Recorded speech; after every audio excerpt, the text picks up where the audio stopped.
Hey, Shalom, we're going to get started in a minute.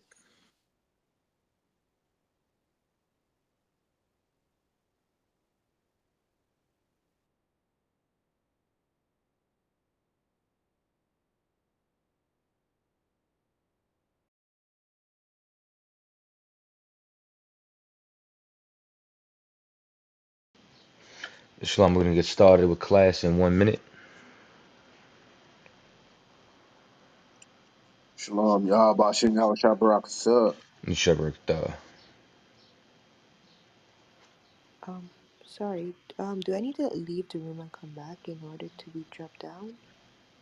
if you want, I can move you down. It's not a problem. Yes, please.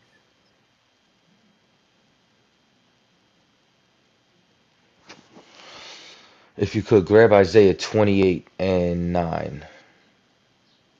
We're going to start there. Shalom.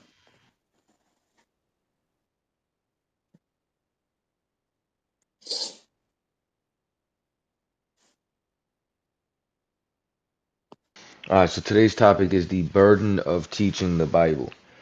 So, what we got to understand is that one, there's a responsibility that comes with teaching the scriptures. And two, it is not for everybody.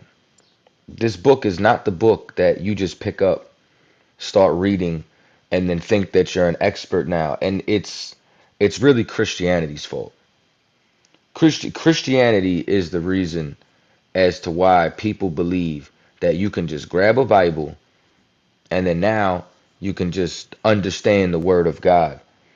When there's nothing on the planet, when it comes down to scholarship, when it comes down to professions, that you don't have to actually put time into study. That you don't actually have to, you understand, learn protocols and attach yourself, you know what I'm saying, to someone else in order to understand it. If you want to go into a trade, you have to start off as an apprentice. If you want to be a plumber, if you want to go into HVAC, you know what I'm saying, like you have to study at somebody's foot. And as a result, they show you the ropes. They start you off with the basics. You learn the material. You know what I'm saying? You get the actual foundation that you're supposed to have as you start to grow to learn what is professional and what is not. How we're supposed to act, how we're not. You know what I'm saying? As far as job etiquette, as far as, you know what I'm saying, what the rules are, what, the National Electric Code, any code or guidelines that you have. Well, it's the same thing with the Bible. Any career, whatever the case may be. If it was basketball, you have a coach who teaches you the fundamentals. You get in the NBA, they got NFL, they have defense and offensive coordinators. You know what I'm saying? Trained professionals in order to make sure that you'll be able, you understand, to perform properly. These are the things, you understand, that everything has. Same thing with being a doctor. You got to go through years of medical school. You have to go through training. You know what I'm saying? So on and so forth. Well, the Bible is the same way, but because of Christianity, Christianity has led us to believe that you could just pick the Bible up, and as soon as you pick the Bible up, it's like, yeah, I can get this. You know what I'm saying? Like, we've got so much pride as God's chosen people that we think that just because we're his chosen people, we don't have to adhere to something to instruct us. That we don't have to have a mold or response. We don't have to have a mold, you know what I'm saying, or even a responsibility once we start, you understand, getting into the scriptures. Once we start awakening to our identity. So let's start at Isaiah 28.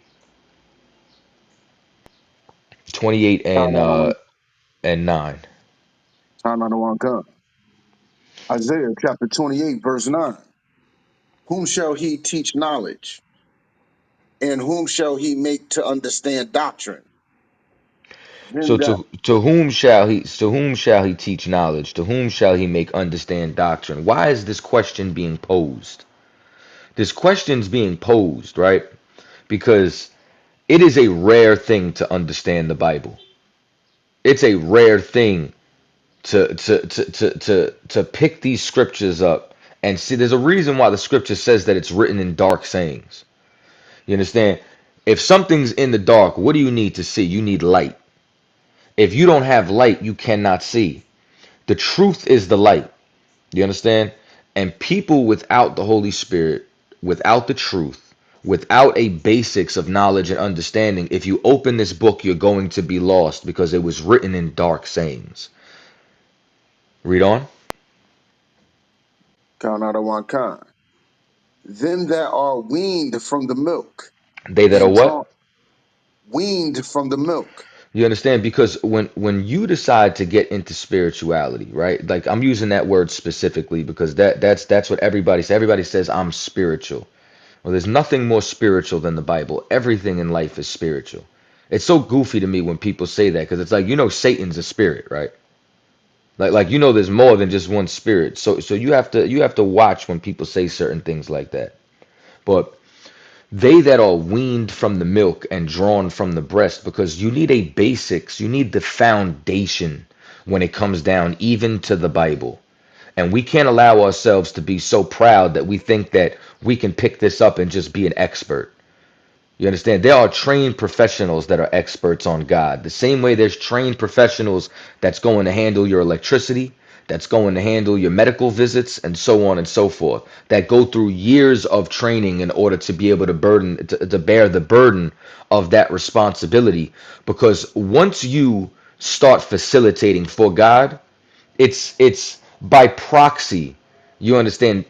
You have a responsibility to act a certain way. Otherwise, you can be a stumbling block for other people.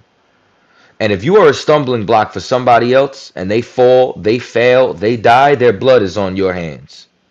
There is a major burden and responsibility that when it comes down, because if you teach somebody wrong, that burden is on you because you're supposed to be the one who knows better. These people are following you. So, whom shall understand doctrine? Says they that are weaned from the milk, because it is rare to understand this Bible. The planet thinks you could pick it up and just grasp it, and that's why they think snakes can talk. That's why they think rabbits lay eggs and reindeers can fly, and got Christmas trees in the church. And what makes it even crazy is if you go around a dead body for 7 days, you're unclean according to the scriptures. But they doing funeral services inside the church. How are you tainting the sanctuary? Like if you're a woman and you're unclean 7 days out the month because of your menstrual cycle, how are you in the pulpit? These are the things that you understand the church does not calculate because there is a burden and responsibility, rules and regulations when it comes down to teaching. Read on. Count out of one kind. And drawn from the breast. For precept must be upon precept, precept upon precept, line upon line, line upon line. Here a little and there a little. You understand? Precept upon precept, line upon line. Because there's certain stories that you can read straight through. But then there's certain lessons that in order for you to understand, you have to grasp from here, here, here, and here because there's wisdom on the subject spread out throughout the entire scriptures. And unless you have that light, unless you have the truth, it's impossible for you to navigate these scriptures. And you have to be a trained professional. There's a reason why the scriptures say, study to show thyself approved. It's like we've been trained to think that you can get some kind of magical download and understand these scriptures like the Matrix. You know what I mean? Like when he called up, it was like, I need to fly a helicopter. He sits in a chair and he's like, I know kung fu. No, it takes time and diligence. You understand? That's why we have a book listing. That's why we have lexicons. That's why we have Bible dictionaries. That's why we have, you understand, multiple versions as far as contextual criticism is concerned, so that we can study to show ourselves approved. Because being a priest and a prophet, being a teacher inside Israel, it bears a burden of responsibility. It takes a lifetime of sacrifice and dedication, and that's some of the things that we're going to get into. Because unfortunately, like the internet is an amazing place because it's given us the space for all of us to be able to connect with each other. It's given us a voice to be able to interact with each other. But it's also given just anybody a voice. You understand? And this causes an extreme amount of confusion for people trying to get home to the truth. For people who truly, sincerely want to talk to God, and then they're hearing so many conflicting doctrines that they say, well, what is the truth? And it makes it harder for them to get home where they can't see just a straight path. Let's drop that. Give me Hebrews 5 and 12. All right. Khan I don't want Khan. These are all the Hebrews things that we got chapter to comprehend. Go ahead. You got it. Hebrews chapter 5 verse 12. For when for the time ye ought to be teachers, ye have need that one teach you again. And this is the thing. We have so much pride that we think that we can't learn from somebody else.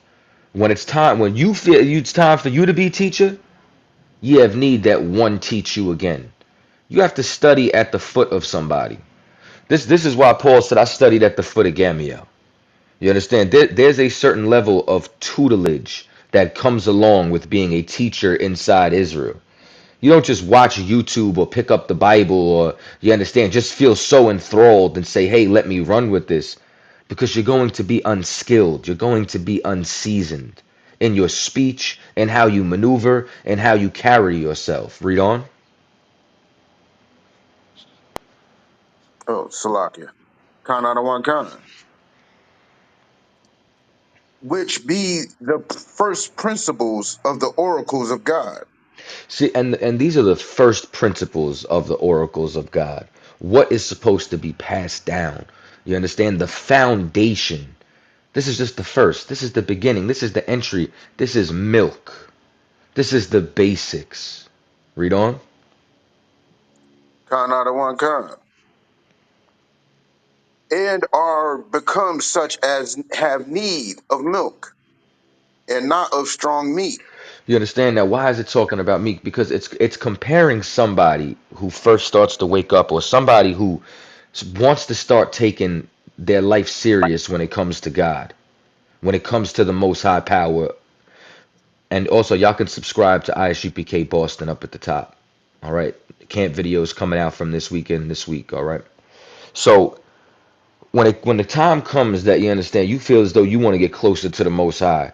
You have need that one teach you again. You have to come as a babe. You give a baby breast milk, so they can't eat solid food. Ain't even got teeth yet. You understand? You don't go grill and marinate a steak and then give it to a baby. They don't know what to do with it. They'll choke on it. You understand? And that's the problem. We also can't rush into responsibility because once again, the burden is going to be on you if you mess up. The Lord is not, if you feel as though you are the one who is supposed to be accountable, believe you me, the Lord is going to hold you accountable. Read on. Khan I don't Khan I don't want Khan. For everyone that uses milk is unskillful in the word of righteousness, for he is a babe. You understand? Listen, and this goes out to, if I don't care what your understanding is on certain things. John 3:16 is milk. You understand? Understanding the letter of the law, the veil of the law itself is milk. It's the basic fundamentals. You understand? Understanding who the Gentiles are. This is milk. All of these things are milk. Understanding salvation and who Christ died for. This is milk. These aren't, you understand, advanced topics. These are the fundamental building blocks. This is ABC 1, 2, 3. You still in kindergarten. Read on. Khan I don't want Khan. 14. But strong meat belongeth to them that are of full age, even those who be Slaki, even those by reason of use have their senses exercised to discern both good and evil. You understand, to discern both good and evil. Even when it comes down to teaching and speaking to people, you have to know when to turn up. You have to know when to take low. You have to know when to be seasoned with salt. You have to be able to judge matters of right and wrong. This is all a burden that is on you when it's time for you to be a teacher. But how can you teach except someone teach you again? You understand? And we, like I said, we cannot have enough pride to just turn around and think because we feel something inside ourselves, because we feel a connection to the Most High, that now we can take on that burden and that responsibility. Because the Lord is going to hold you accountable for absolutely everything. You understand? So let me show you a couple of examples here. Let's get into a couple of things. All right. Let's get into, let's go to Ezekiel, the second chapter.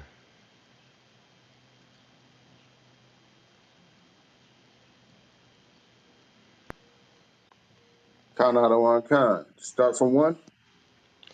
Let's start at verse 7.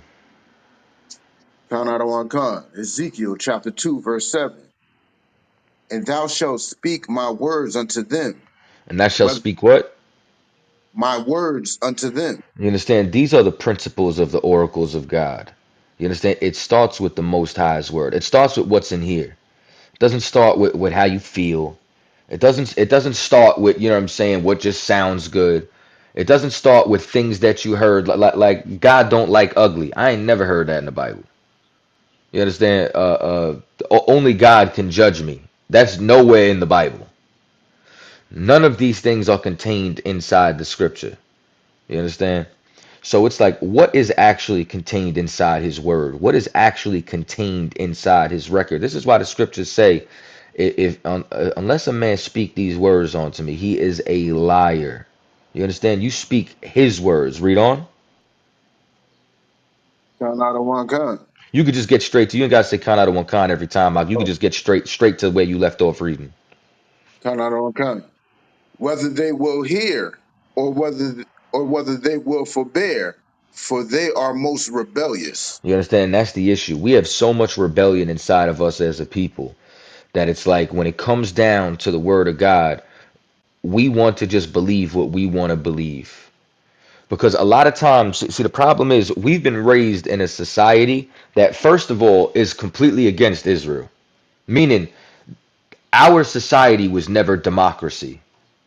But because of America and how liberal it is, we have become filthy Americans. We have become people who just think you have a choice. There's something very important. If you want to understand and last in the truth, you don't have a choice. There is no option. Don't think that you have the liberty to disobey. You don't have that liberty. There's no option. Like, what you think there's an option to eat pork or not? You think there's an option to you know what I'm saying, to murder or not? None of these things are acceptable from our power. None of these things are acceptable from the Most High. Well, it comes down to everything inside the scriptures. We have to get away from Democrats, Republicans, this entire way of life, because over liberty is self-destruction. And that's what we have become. We have become rebellious through over liberty because of the illusion of freedom that America gives you. America gives you the illusion of choice. And that often translates over to us in our ideologies, that we start to think that we have a choice.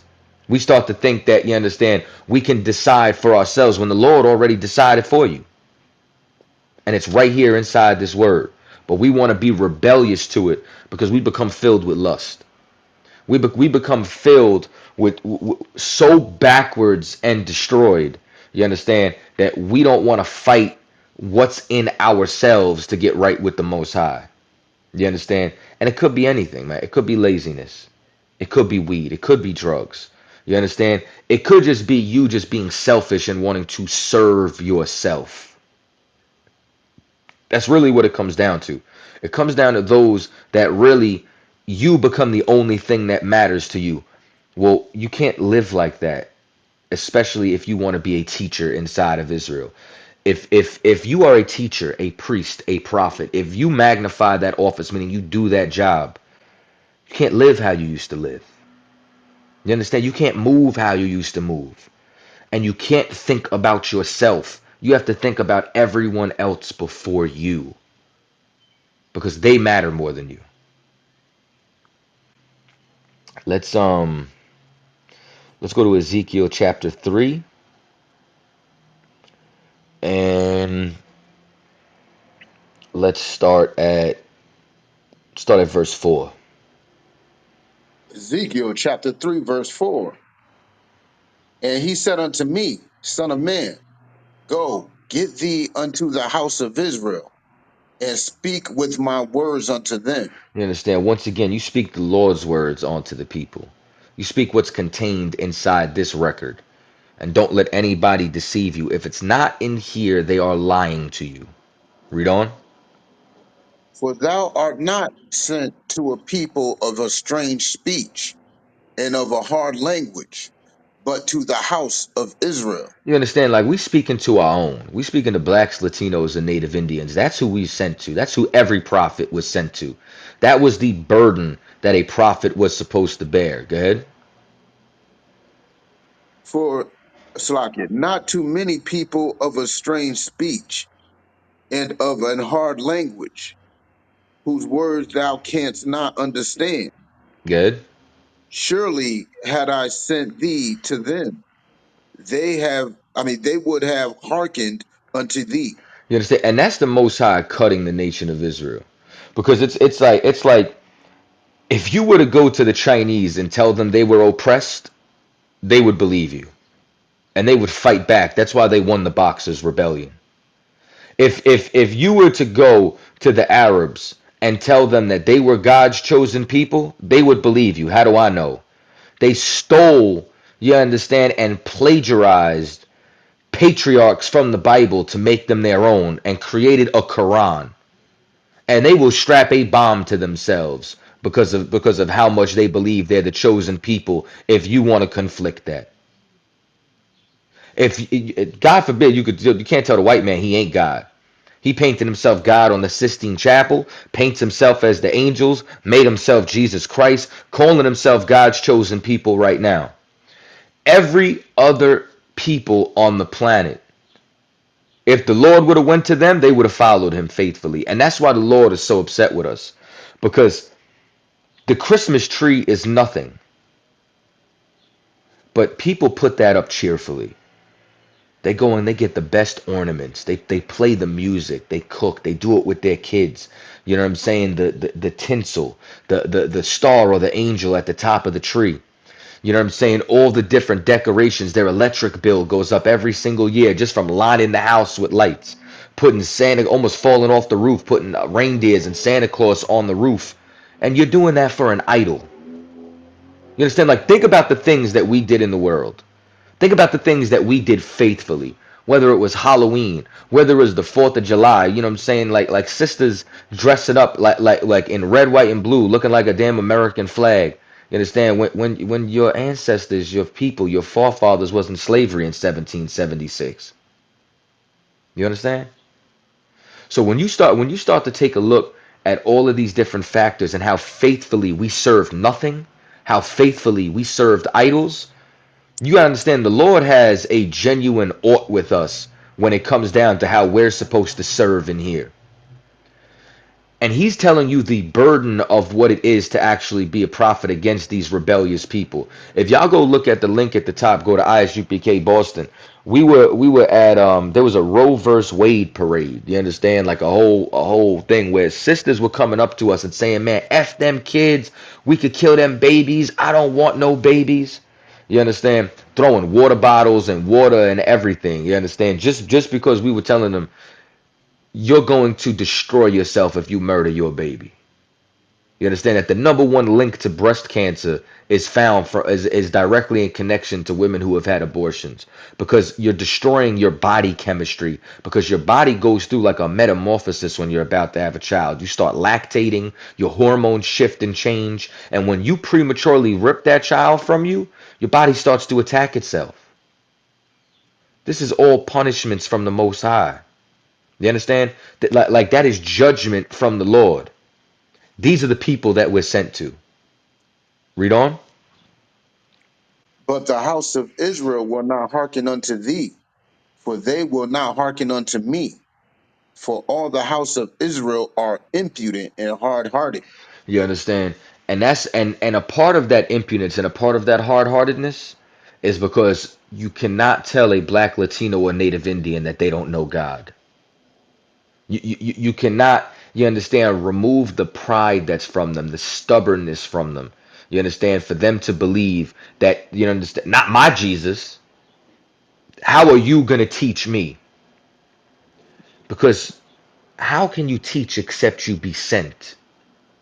When the time comes for ye to be teachers, there's need that ye ought to be taught again.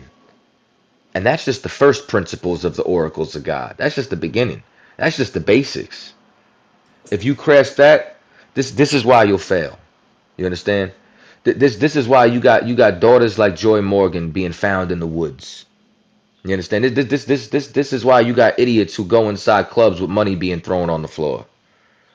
Because you're failing in your representation, and you have to understand the burden that it comes to change this stiff-necked people, to change this people, you understand, who are so stubborn and so hard-headed that they'll fight you just to kill their babies. That's what you're signing up for. And that is a life of rigorous discipline. That is a life of rigorous sacrifice. And it takes disciplined men to be able to instill that inside of you, because you need an actual example to be able to succeed inside this job, to actually be able to endure on to the end. Drop that. Give me James 3:1.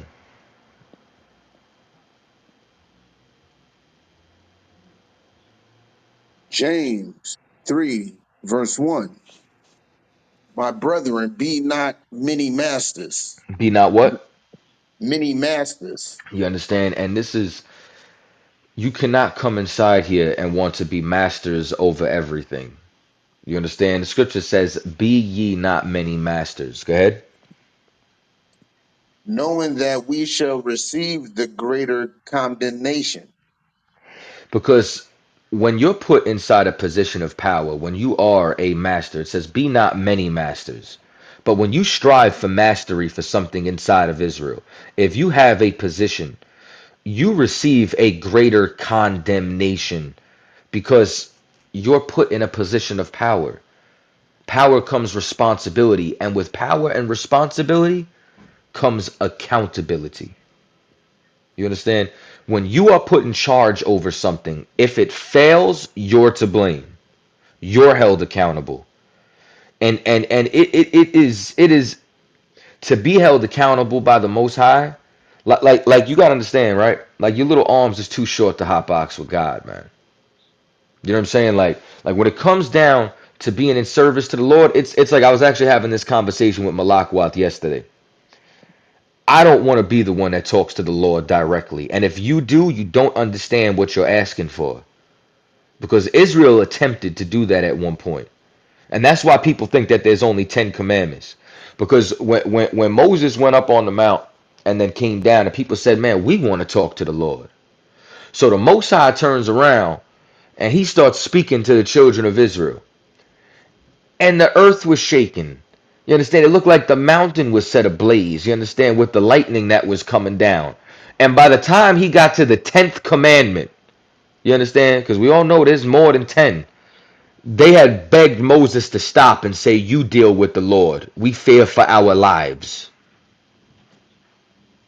It is a terrifying thing for the Lord to be directly dealing with you. And this is why damn near everybody tried to run from it. That's why Moses tried making excuses. You understand? Damn near down to the point where the Lord was going to kill Moses. You know what I'm saying? If he ain't circumcised his child. If, you know what I'm saying, so on and so forth. Every time he did something, he was making an excuse onto the Lord instead of just obeying him. Ezekiel, man. Ezekiel lost his wife. Everybody always be worried about multiple wives. Ezekiel had one wife. One wife he wanted to care for. One wife that he was trying to cater to. And the Lord killed her. He said, "You're going to wake up, your wife's going to be dead. And you better not even shed a tear." Because when the Lord calls you, there is a burden and a responsibility that comes to it that you cannot turn around and neglect. You have to neglect other things. You have to neglect yourself, your desires, sometimes your wife, your children. And that's in any career. Like you think insert any basketball player, man. You know what I'm saying? Past, present, or future. You think they made it to every single one of their kids' recitals? You know what I'm saying? Like you think in them training for the NBA that they were able to go to every party? You think they were able to just sit around and play video games all day? No. They had to be out somewhere. They had to be at a YMCA. They had to be you know what I'm saying, in a driveway shooting 10,000 free throws. You understand? They had to be in the gym doing layups and shooting three pointers and so on and so forth, running plays, training, because they didn't have the luxury of going out and partying with everybody else. They didn't have the luxury of just sitting around, like I said, playing video games or just having some meaningless hobby because they were trying to strive for mastery of something. They were trying to succeed and professionalize themselves. That's why read that scripture again. Read James 1. Read James 3:1 again. My brethren, be not many masters, knowing that we shall receive the greater condemnation. You understand? You shall receive greater condemnation. You can't strive to, you understand, for certain heights and certain masteries and trying to just be over and in charge over absolutely everything. That's not how these things work when you're inside responsibility. You have to realize the burden that comes with it. Read on.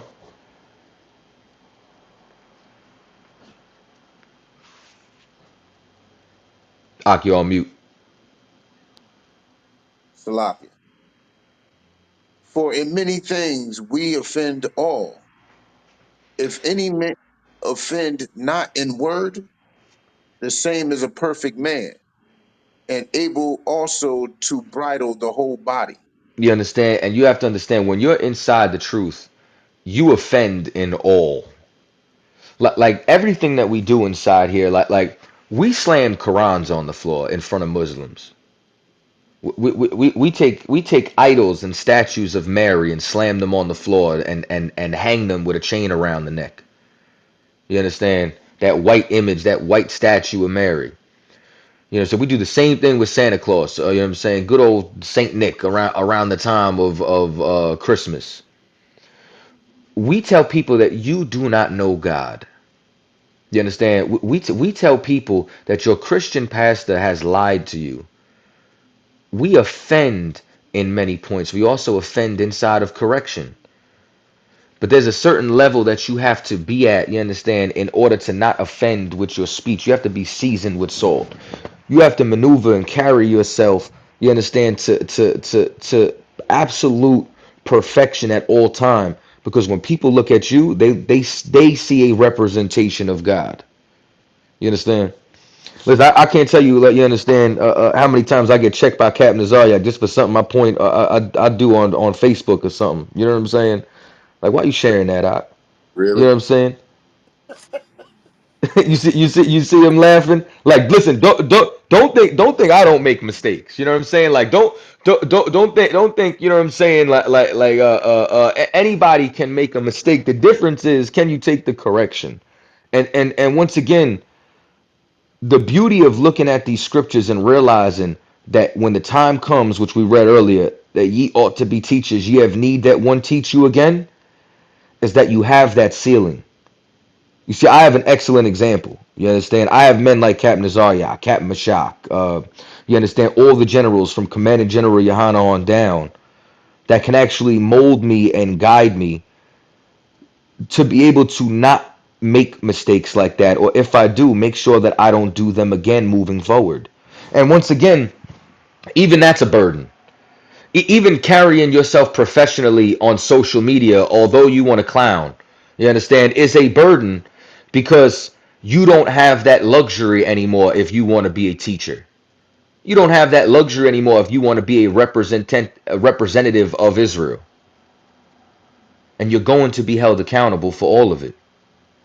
And you see Cap laughing in the background because he know it. You know what I'm saying? But once again, we can't be that stubborn and stiff necked. You understand? For us to not have something we submit ourselves to, especially if you want to be greater.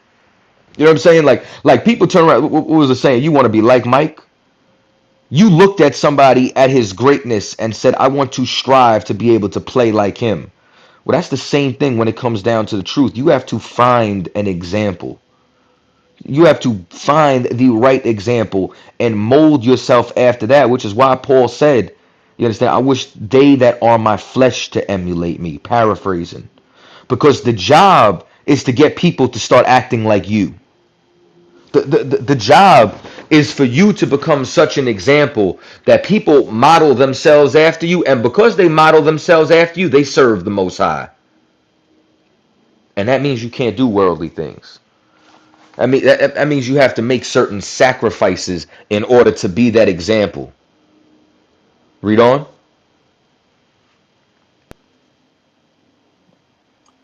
Behold, we put bits in the horses. Slakia, we put bits in the horse's mouth that may that they may obey us, and we turn about their whole body. You understand? So a bit is like that little it's like that metal bridle piece, right? That goes inside the horse mouth, and on each side there's a rein. You understand? There's a rope that goes to it. So the horse bites down on that. And all you do is a slight motion with your hands either way, and now you're completely controlling. And horses are immense animals. But just from that one little piece inside of the mouth of that horse, you can control, you understand, a animal that weighs 5 times, you understand, your weight and size. Read on. Behold, also the ships, which Slakia, which though they be so great and are driven of fierce winds, yet are they turned about with a very small helm, whithersoever the governor listeth. You understand? So you could find a giant ship and that one little wheel, that one little reel, that one little joint at the mast, it turns the entire vessel. So it's like you have to be able to control every part of you. You have to be able to control your mouth. You have to be able to control your thoughts. And above everything, once you start to shape your thoughts and your speech, you control your actions. Because all of this is a part of that burden that it says you shall receive greater condemnation if you don't. That the Lord is going to, you understand, visit you about that. You understand? There is a burden that comes with it. And that's what we have to grasp. That's what we have to bury inside ourselves. That is not for everybody. That's why we have a slogan like "No cowards," because you hazard your life when you do this in more way than one. How many death threats? You know what I'm saying? We get on the corner in Harlem alone. You know what I'm saying? You know what I'm saying? Even from my young days, with you know what I'm saying, Captain Azaria, Captain Taiwo, when you know what I'm saying? I don't know if y'all ever saw the video when it talks about the Nigerians gone wild, the Nigerians gone crazy. You know what I'm saying? And there was a young brother out there that was like, nigga, I'll shoot everybody from Judah on down to the Mexicans, nigga. You know what I'm saying? Talking about he wanted to smoke everybody. And then Captain Ty War turns around like, you think I'm gonna give up God for you? Like, man, you go home, you get your gun. He's like, you think we afraid to die out here? You think we out here for no reason? Like, when it comes down to this word, you have to remember what we stand for inside the truth goes against every single philosophy. This is why it says that we offend in all, because we offend in every point of the speech. Everything we do is the opposite of Christianity, from what Christ looks like, from who he died for, who he was sent to, who the children of Israel are. All of these things, you understand, tie in together for a part of that burden that you have to go through. Matter of fact, let's drop that. Drop down to give me Acts 15 and 26. And then we're gonna give a couple of examples about this. Cap, I don't know if you want to chime in at any given time, and Malakwat, I seen you came up on the stage. No, I'm good. You got it. Cut on, cut. Acts chapter 15, verse 26. Men that have hazarded their lives for the name of the Lord, Yahweh Hamashiach, Men that have what? hazarded their lives. If you come inside the truth, you have to realize you're going to hazard your lives. You understand? If you are a man who comes inside here, you have to be prepared to absolutely lose everything, including your life. You understand? Like you go back, man. Stephen lost his life for the truth. Abba Bivens lost his life for the truth. And that's why we take this so serious. That's why this isn't a game. That's why we go through rigorous training. That's why we have such a strict and rough tutelage. Because people's lives are in the balance of this. You can literally lose your life, and we've seen it so often. Like I said, you can train somebody wrong, and then before you know it, there's a dead sister in the woods somewhere in the UK because you failed, you understand, in being a leader. You failed in your responsibility, you understand, to make sure that nothing gets within your gates. And that's something that we got to ask ourselves. Like, if we're supposed to be gathering ourselves together, where you at? Are you protected? Would the people around you give their life for you? Would they fight to the death for you? Because Christ said there's no greater love except ye lay down your life for one another. And that's why we go out into these streets and hazard our lives. And like I said, and do outlandish things. Like, people are shook to slam a Quran on the floor. I've done it in front of the halal truck and the NOI because it's an idol. You understand? It's something that is false and against our power. You understand? Later for all that. That's why we have these slogan, no cowards. You can't come inside here and be scared. You can't say that you're in the truth, and the scriptures say that the Lord ain't give you, you understand, the spirit of fear. That's not who we supposed to be. And all of these are adversities that we face inside of here. All of these are burdens that you have to bear because you're going to be rejected by family. You're going to be rejected by friends. You're going to lose damn near absolutely everything, but you're also going to gain. You're also going to gain a real family. Like, I don't care what nobody says. You know what I'm saying? Blood is thicker than water. Yes, the UPK is thicker than blood because there is a spirit that gathered us here. You understand? Like, this is a spiritual family. Who is my mother? Who is my brother? We have to prefer each other because of how much adversity we feel. Like everybody is your enemy when you're inside the truth. You understand that the government of America is your enemy. Every single nation on the planet, every religion on the face of the earth, every denomination of Christianity, all of these things are your enemies. And through that much adversity, all we got is brotherhood. All we got is a solid foundation of love to make sure that we stay solid with each other in here.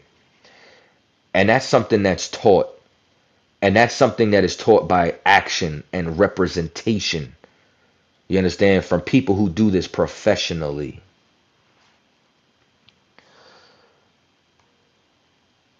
Go to give me Jeremiah 28:8.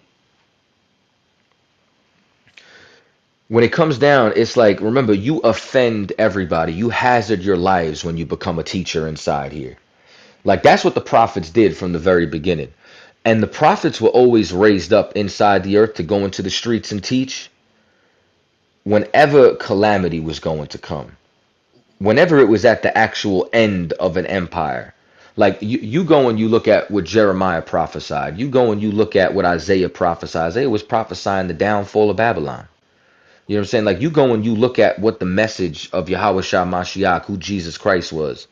You understand? He said, repent, for the kingdom of heaven is at hand. It wasn't for you to join with these other kingdoms. It was for you to join back onto the Most High. And all of these things become our enemies. You understand? Read on. For Salakia, the prophets that have Jeremiah 28:8, the prophets that have been before me and before thee of old prophesied both against many countries and against many kingdoms You of understand? war. They prophesied against countries. They prophesied against kingdoms. And that's what we do today. We prophesy against America. We speak on how Babylon is going to fall. We talk about how this land is going to be destroyed and become the lake of fire. Because that's what a prophet's job was. A prophet's job, the Lord is a man of war. And the Lord has enemies because a man of war has enemies. You have to make an enemy of anything that comes against the truth. Like, you can't just turn around and, you understand, just accept somebody eating pork. You have to make war with the idea of eating pork, which is why we speak against it. You understand? You can't just be accepting of other people's faiths and beliefs and think we're just going to agree to disagree. If it goes against the Lord, you have to make war with it. You have to fight against it day and night. Same thing when it comes down to like Pride Month. You have to have the audacity to speak against, you understand, that community. You have to have the audacity to speak against sodomy, against pedophilia, against drug dealers. You understand? Against strip clubs, against all of these things that are contrary to the Most High. And you have to live it. You have to walk it. You have to be a representative of it. You have to be a perfect servant of the Most High and bear that responsibility, which is why it says being a bishop, which we don't use the term bishop inside of here. Yes, it is in the Bible, but when you translate it, that's a master and a servant, a number one and a number two. Those that are in charge over the school, those who are the highest ranked officials inside of that school that's established. We don't utilize those terms directly because when you go and you look at what it's become now, you understand your Deacon Crab and Pastor Pork Chop and all these cats that are halfway child molesters. We try to remove ourselves from everything that's associated with the church because of what they represent. Because they have failed in hypocrisy. They've done what the scribes, the Sadducees, and the Pharisees have done, where they'll act as if they're a representative of God. And then before you know it, they sleeping with your 15-year-old daughter. They act as if they're a representative of God. And then they turn around and have a pride flag hanging in front of the church. Which is why the scriptures say, who has changed the truth of the Most High into a lie?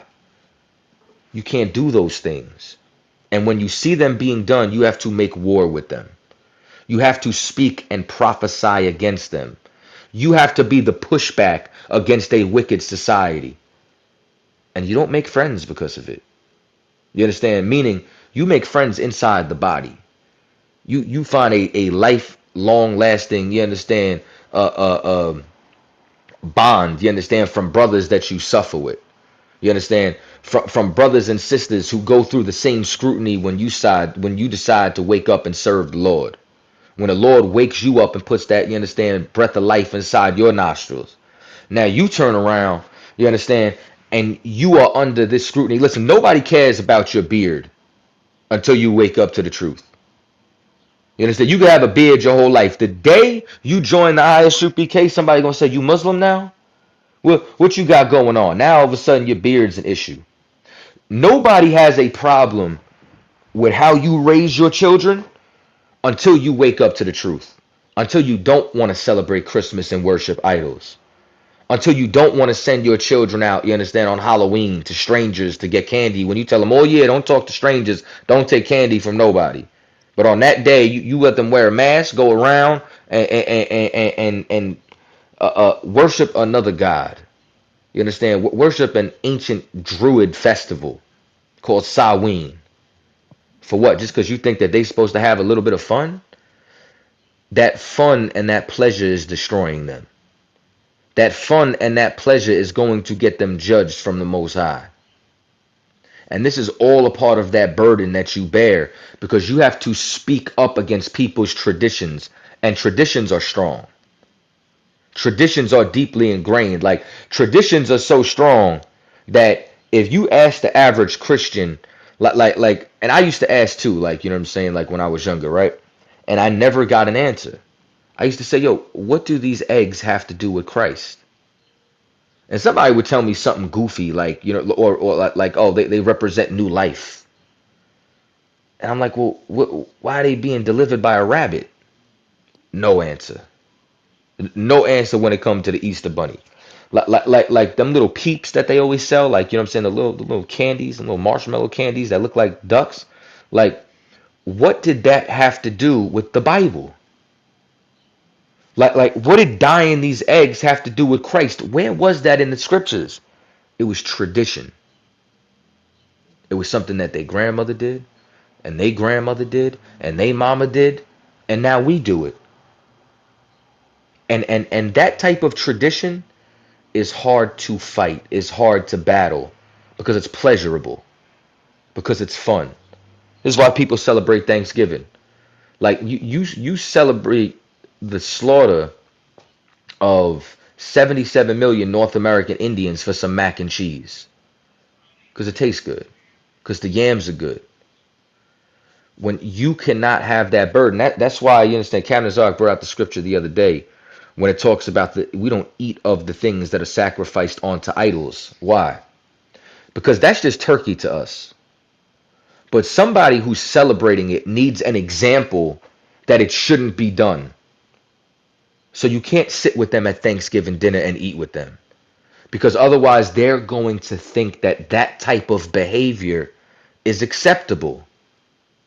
So in order for you to show that this is unacceptable, you have to stand against it. And as a result, you understand, here's certain things that start to happen. Give me Luke 4 and 24.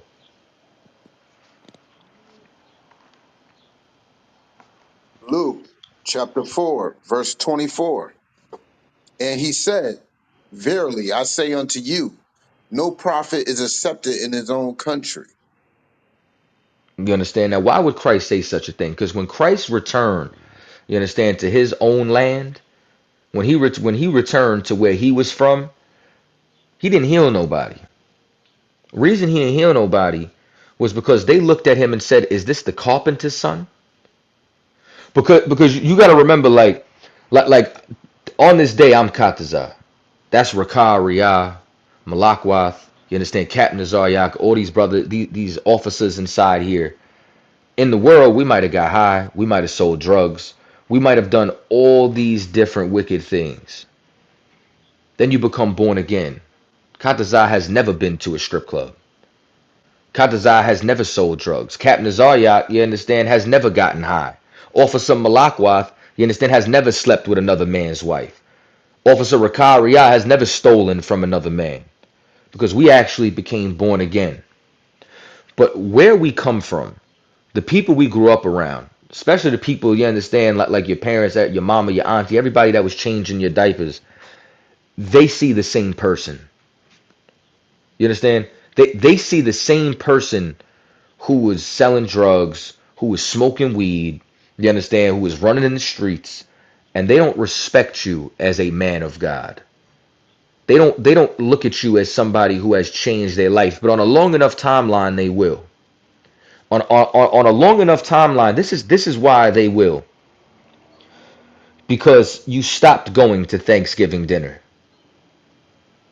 And when you stop going to that dinner, when you stop being involved with all the family feuds that happen every single, you understand, holiday, every time we come together, when you stop running in the streets and they start to see everyone around them dying, they start to see everybody around them still living in hell, and they start to see you thriving and prospering, completely sound inside mind. Like I remember when Trump was getting elected, right? Uh, Blacks and Latinos that I was on the job with, that I was on the slavery with, were horrified during that election, and I'm sitting there like, this is great. You understand? And not because I want Trump over us, but because when Trump came into the truth and we said that the white man was the devil, people heard us and they understood loud and clear. They understood vividly because he was a primary example of what a devil does. He awakened every single closet racist on the planet, everyone who had thought that they lost their country. Now, why did I understand this was good? Because it forces us to come together. Like, if you leave us to our own devices, we don't prefer each other. We don't choose each other. How do I know? We fight for integration. Like, if you go and you look at the Paradise Valley Detroits, if you go and you look at the Seneca villages, if you go and you look at the Rosewoods, if you go and you look up, I mean, I can't tell you. I'm researching them now. I'm gonna do a class on this in a couple of weeks. The amount of black towns that were destroyed by man-made lakes. The amount of black towns and cities that were destroyed, you understand, just to build a highway through. We didn't have those cities by choice. We had them because we were forced to be around each other. We weren't able to go amongst other people. We weren't able to go amongst these other nations. We weren't able to be treated like a regular American. So we had to come on to ourselves. We have to be forced to be together. So when I see things like that, I know that that's going to be the alarm clock that forces us to realize that black and brown has a common enemy. That the same people who want to murder black people in the street want to choke Hispanics to death too. Go look up Ricardo Diaz. You understand? Go look up what happens. You understand with all these girls that go missing on the reservations. It's the same as the sisters that went missing in D.C. It was like what 20 something sisters that went missing in 24 hours in D.C. and nobody said nothing. But y'all wanna talk about Nigeria? Bring all girls home. They want to talk about every other nation when we have to put our people first. And things like that happen in the world. Wisdom and knowledge shall be the stability of the times. And your family members who reject you on a long enough timeline, if they see you being an example and standing firm, because when you first come into truth, they gonna look at you and think, oh, this is a phase. Because a lot of people who come into the truth, right, they were searching. You might have been a Muslim, you might have been a Moor, you know what I mean? You might have left the church and gone off into, you know what I'm saying, different variants or non-denominational, might have wanted to study Christian apologetics, whatever the case may be. So they're going to look at you and be like, oh, this is just another phase. This isn't something that he's going to last or he's going to endure. You have to prove them wrong. And that's the only way that you're going to be able to win them over. That's the only way that they have a chance, you understand, at coming into the truth is if they see the type of man that it turns you into. But if you stay the same, if you doing the same nonsense, familiarity breeds contempt. So as a result, they're gonna say, what should we follow you for? You doing the same shit as everybody else. You doing the same thing as everybody. What changed? Why should I give up pork and weed if you just doing the same thing? You have to be held to that higher example. You have to stand on that pedestal, be able.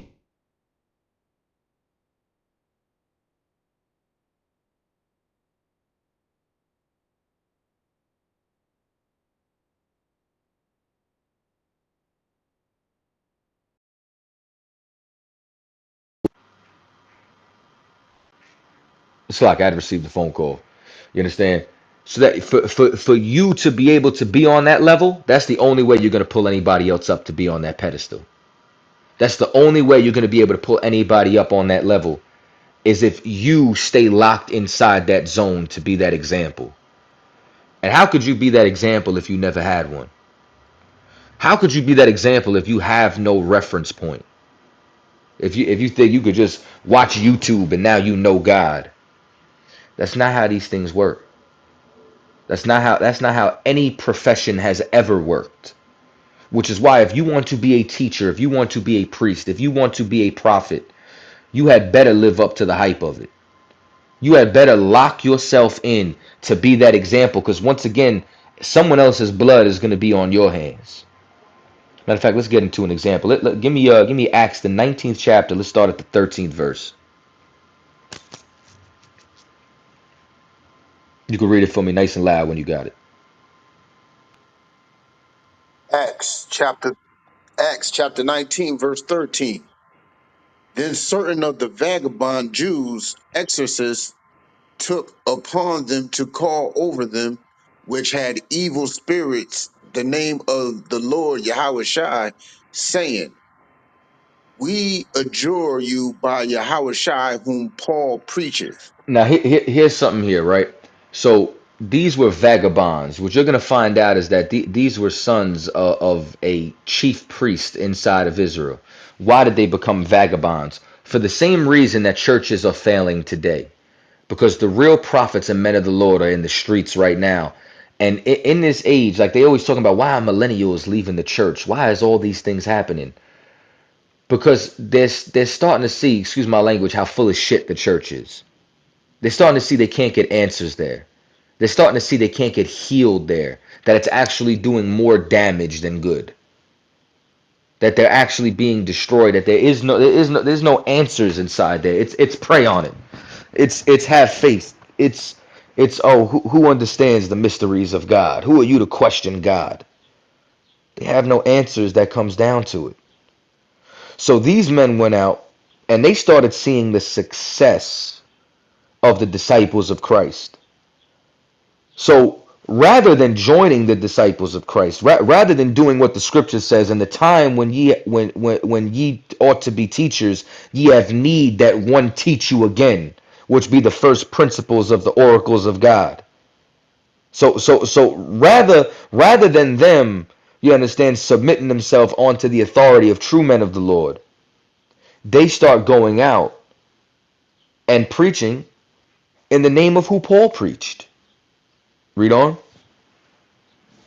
And there were seven sons of one, Seva, a Jew and chief of the priests, which did so. You understand? So this is who they were. But they fell from being the son of aristocracy in Israel. They fell to being vagabonds, to just being wanderers and beggars. Read on. And the evil spirit answered and said, Yahushai, I know, and Paul, I know, but who are ye? You understand that the demon recognized rank. The demon recognized that these men had no authority or dominion over principalities and said, Jesus I know, Yahushua I know, and Paul I know. The demon went in rank order. Started with Christ and then went to Paul. But who are you? The demon ain't recognized them. And this is why this is such a dangerous job. Because if you think you're a man of God and you are not, one day a demon is not going to recognize you. One day a demon is not going to submit to the authority that you believe that you have. Read on. And the men in whom the evil spirit was and the men in whom the evil spirit was leaped on them and overcame them. Now, just so And you know, this doesn't mean that the spirit jumped out of them and went inside them. No. This means that the spirit that was inside this man's body utilized his body to take flight on them. Read on. and overcame them and prevailed against them, so that they fled out of that house, Salakia, of that house, naked and wounded. Man, they left ashamed and wounded. Because once again, excuse my language, but that brother that had that demon in them whooped their ass. And I can't tell you, like, I've seen, you understand, some cats that should not be on the streets get knocked out. You know what I'm saying? And what made it even crazier, which I don't halfway understand, is how somebody knocked your mans out and then made it off the street. Like y'all did nothing. Like your brother, a priest and prophet of the Lord, was touched and it was unanswered. And I don't even know how he got that close to you to put the hands on you in the first place. That's insane to me. Like clearly y'all need some training. You should get an all black, join the I.S.U.P.K. We'll show you how to defend yourself. We got Hebrew Academy. You know what I mean? If you can last. But the point being is, this is what happens when you teach and you unauthorized. This is what happens when you teach because you saw somebody do something and thought you can do the same without coming up under their authority. Because you wanted to be proud. Because you thought, oh, we all know God, right? Yeah, God know my heart, right? Because and that's the problem with Christianity. Christianity has made you to believe anybody can pick up the Bible and be a man of God. Anybody can turn around and do this job.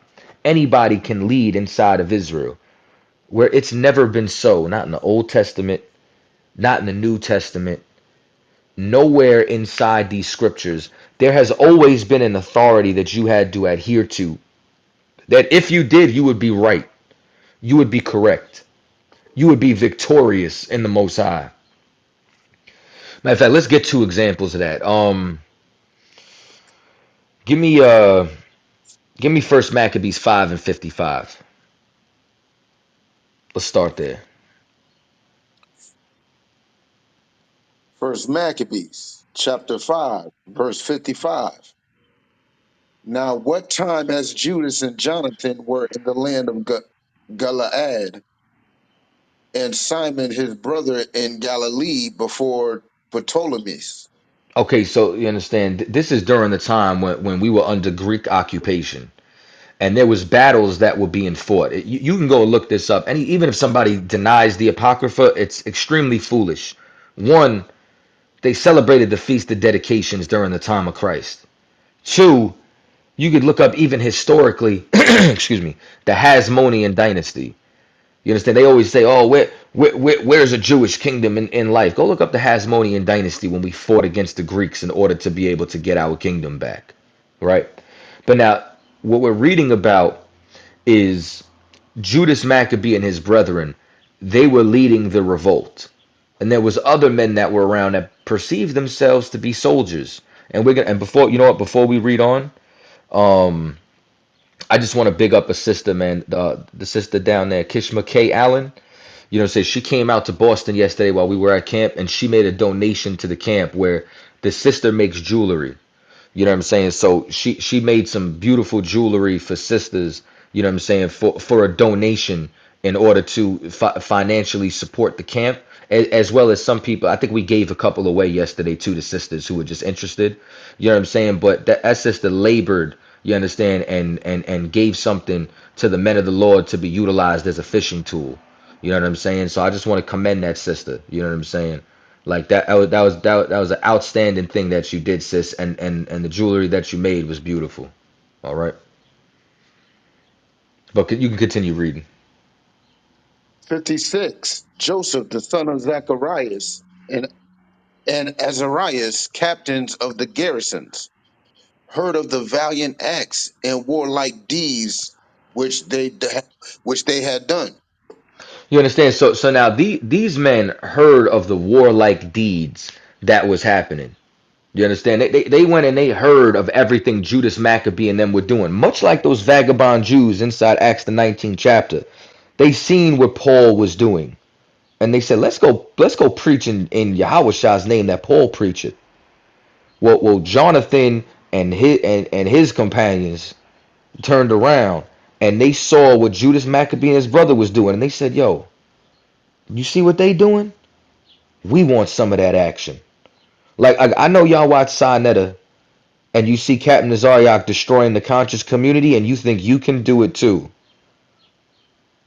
and then you watch somebody else go on Sinetta and Sinetta cuts them, and he destroys them, and embarrasses them, and confounds them. Why is such a thing happening? Maybe you shouldn't have been so proud. Maybe you shouldn't have witnessed a valiant act and thought that you could do it yourself. Read on. Wherefore they said, let us, Salakia, let us also get us a name and go fight against the heathen that are round about us. And that's the thing, man. Like you want to get puffed up and think that you can just go outside and call the white man the devil. This is why some of y'all get locked up. This is why some of y'all get knocked out. You understand? Because you're unseasoned in what you're doing. You don't have a pedigree and a tutelage that goes back to 1969. And here's the thing. I'm not going to stop you. You understand? Like I'm not going to stop anybody. This is just a forewarning, though. This is just a historical reference point inside Israel that if you follow somebody who is untrained, there's going to be a downfall inside of Israel. So you better make your election sure. Read on. So when they had given charge unto the garrison that was with them, they went toward Jamnia. Then came Georgius and his men out of the city to fight against them. So now this is the man that was leading the Greek army at the time, and he brings his army in order to fight these brothers that banded together, saying, "Let's go make a name for ourselves." But because YouTube is a drug, brothers or even sisters get a couple of views and they get high off of the attention and think their voice matters now. Read on. And so it was that Joseph and Azarias were put to flight They were and what? pursued. It were put to flight Listen, if you are put to flight, if you getting chased off a corner, if you're supposed to be a representative of the Lord and you losing battles, the Lord is not with you. You cannot be inside Israel and put the flight. Even if you go back, you understand, to when Joshua was fighting those heathens in AI. They lost a handful of men and said, "We got to go. Something is wrong." Because when the Lord is with you, you don't lose battles. So if you are losing battles, it's because the Lord is against you. And these men caused reproach and shame to be on Israel that day. And let's find out why. Read on. and pursued unto the borders of Judea. And there were slain that day of the people of Israel about 2,000 men. 2,000 men died because this man, Jonathan, thought he was proud enough and courageous enough after watching another man's valiant acts and said, "Let me make a name for myself." That blood is on his hands. That blood is on that man's hands. Let's find out why this happened, though. Read on. Thus was there a great overthrow among the children of Israel, because they were not obedient unto Judas and his brethren. On to who? Judas and his brethren. On to the Most High. Judas and his brethren. No, no, no. That can't be right. We're not supposed to follow men. Judas and his brethren. They were not obedient unto Judas and his brethren. Because there are men that are raised up in order to lead Israel back home to victory. And then there are men who just want a name for themselves. And they make mistakes. And they fail inside their office. And as a result, they hurt the nation of Israel because all they served was themselves. If you are a brother or sister, you better try every spirit. You better hold Israelites accountable. I'm gonna give you another example of this. Let's go to Numbers, the 16th chapter. So I showed you one in the New Testament. I showed you one in the Apocrypha. Now let me show you that this has been going on since Moses. Slakia, sir, where you would like me to start? Start at verse 1. Khan, verse 1. Numbers chapter 16, verse 1. Now Korah, the son of Izar, the son of Kohath, the son of Levi, and Dathan, and, and Abiram, the sons of Eliab, and On, the son of Pelath, sons of Reuben, took men. So now this is something else that you have to understand. The reason why it's running down their pedigree is because not only are we realizing the tribes that they're from, but these were prominent men inside of Israel. You know, like the same way today that there's people that's just famous inside of our nation. Well, this was the same way in Egypt. So when we went into the wilderness, you had those that could have been rich in Egypt. You had those that could have been, you understand, chiefs or famous inside the congregation, as you would in any nation. Read on. And they rose up before Moses with certain of the children of Israel, 250 princes of the assembly, famous in the congregation, men of renown. That's the importance of pedigree. You know what I'm saying? Like the importance of pedigree is to say who this man is and why we should follow him. And these men were famous. These men built a reputation for themselves in Israel. They were well known inside the community. Read on. And, Shalakia. And they gathered themselves together against Moses and against Aaron, and said unto them, Ye take too much upon you. You take too much upon you, Moses. You can't be the only one that the Lord's dealing with. How are you the only one with the truth? Why are you in charge? You and Aaron, you take too much on you, good? seeing all the congregation are holy. Aren't we all Israelites? Aren't we all brothers and sisters? Aren't we all a holy people? We were all called and chosen. We're all Quadash. That's what holy means, brother. Read on. Every one of them, and the Most High is among them. The Lord is with us. The Lord is amongst us. We're God's chosen people. Read on. Wherefore then lift ye up yourselves above the congregation of the Most High. You think you're better than us? Is that what you think, Moses? You think you better than us? Read on. And when Moses heard it, he fell upon his face. And when Moses heard this, he fell upon his face. Now let me ask you something. I think we went over this not too long ago, right? But let me let me just see. Y'all can type this in, or you could raise your hand and come up on stage. Why did Moses fall on his face?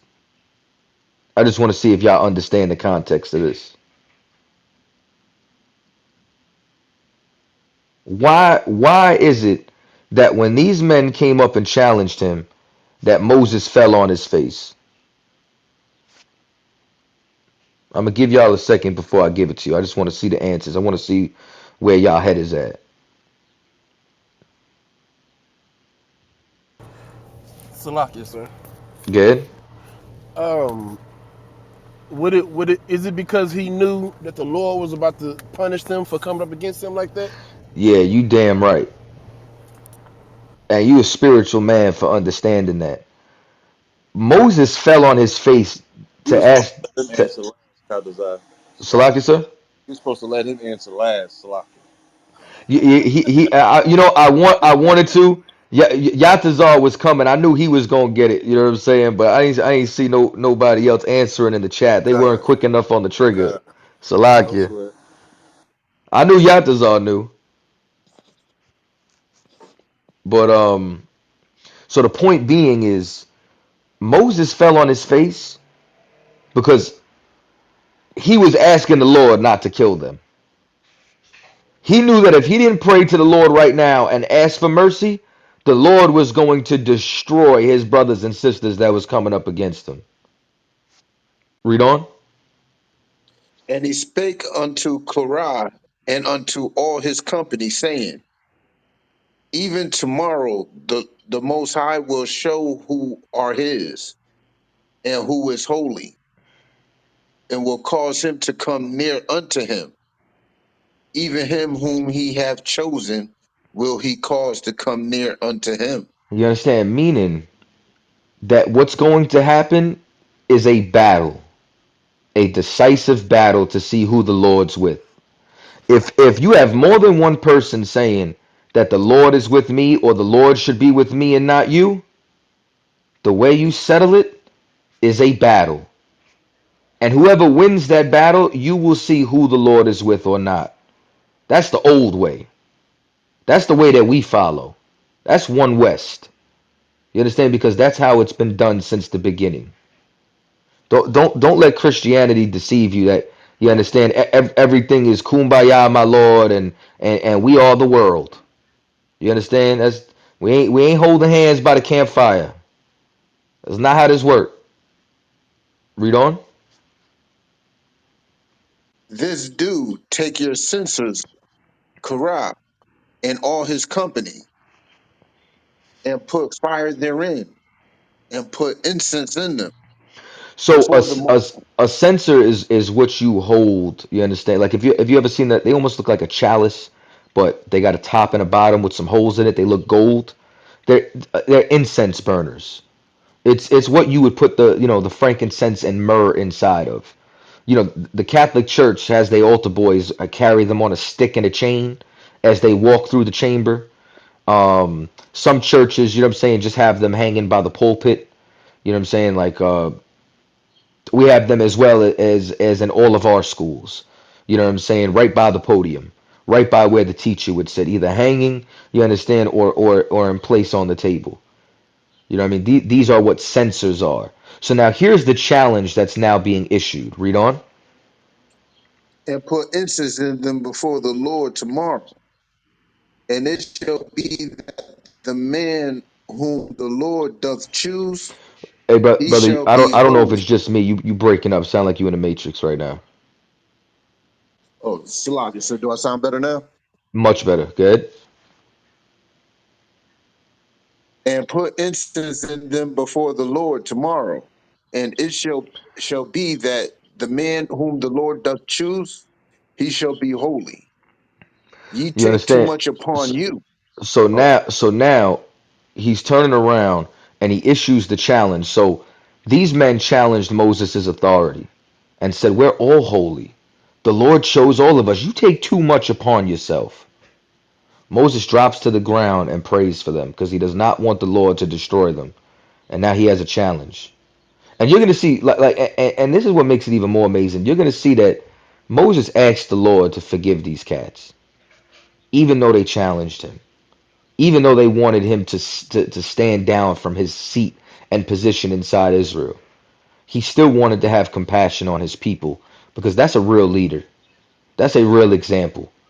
You're supposed to be merciful when it comes to your people.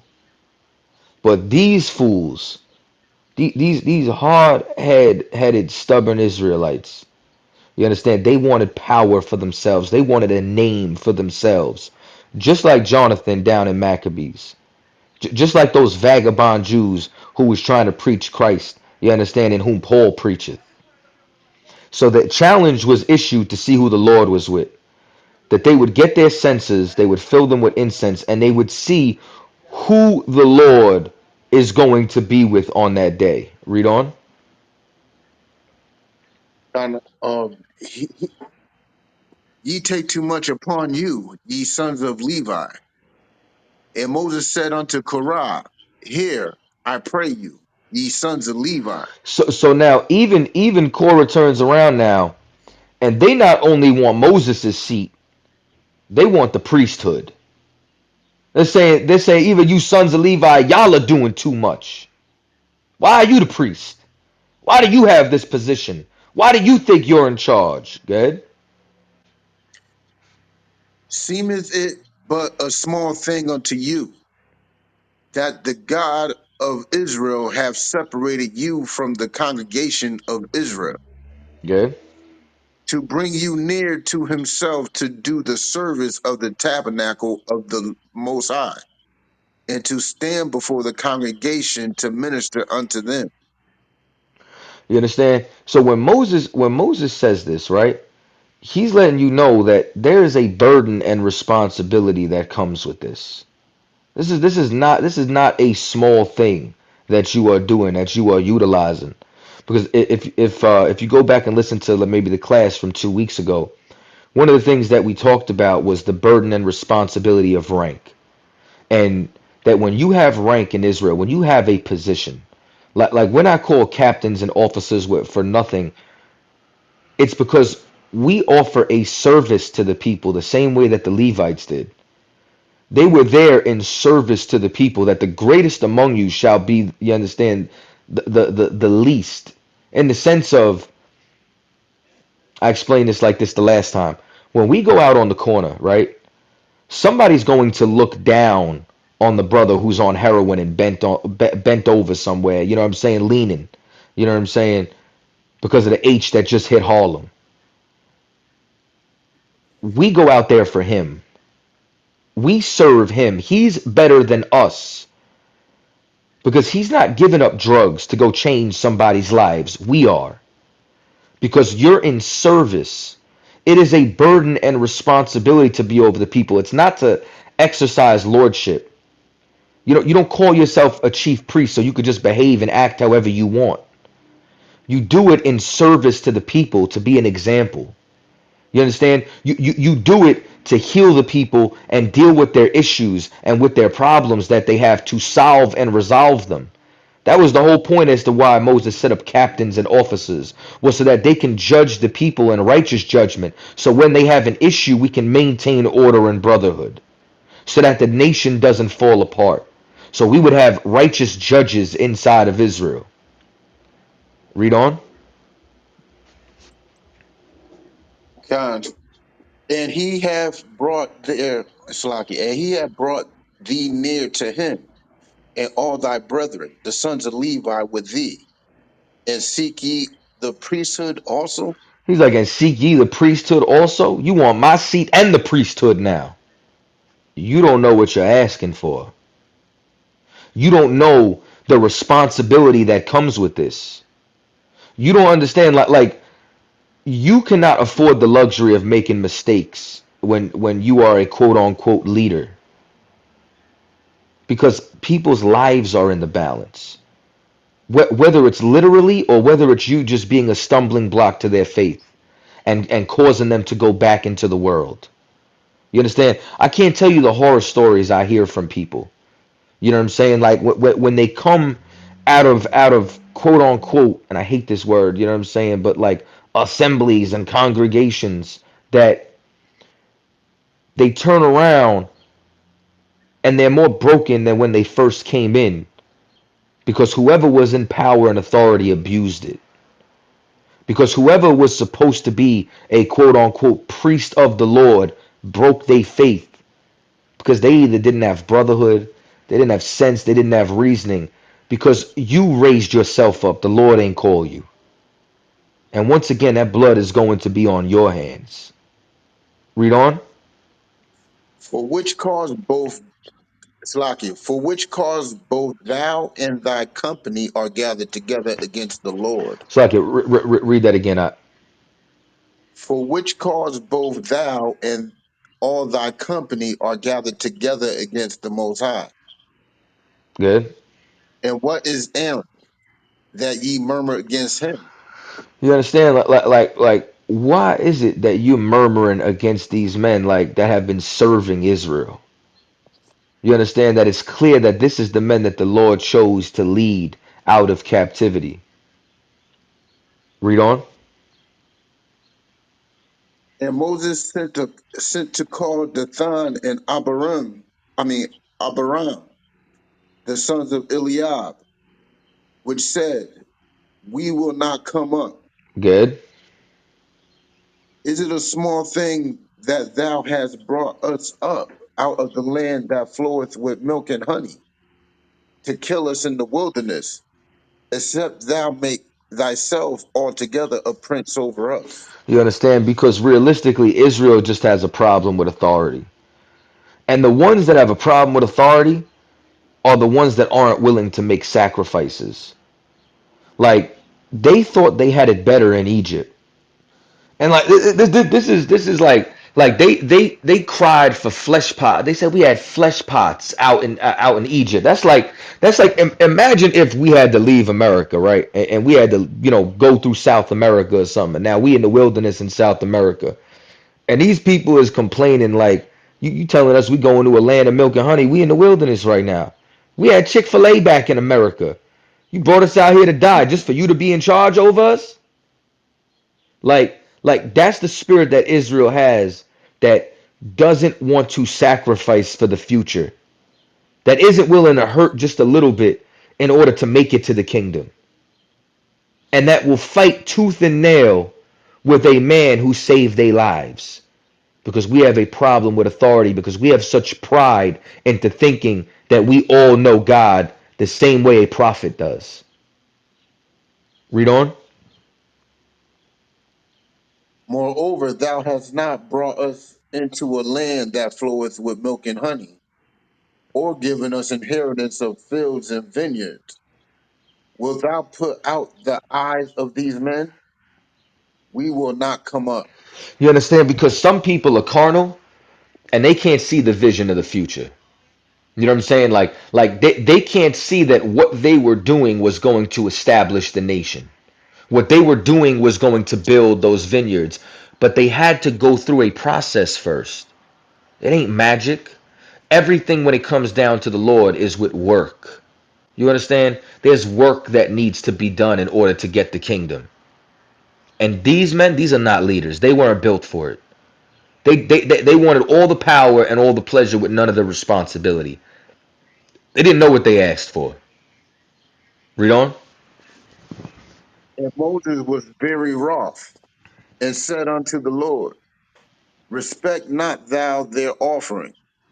I have not taken one ass from them, neither have I hurt one of them.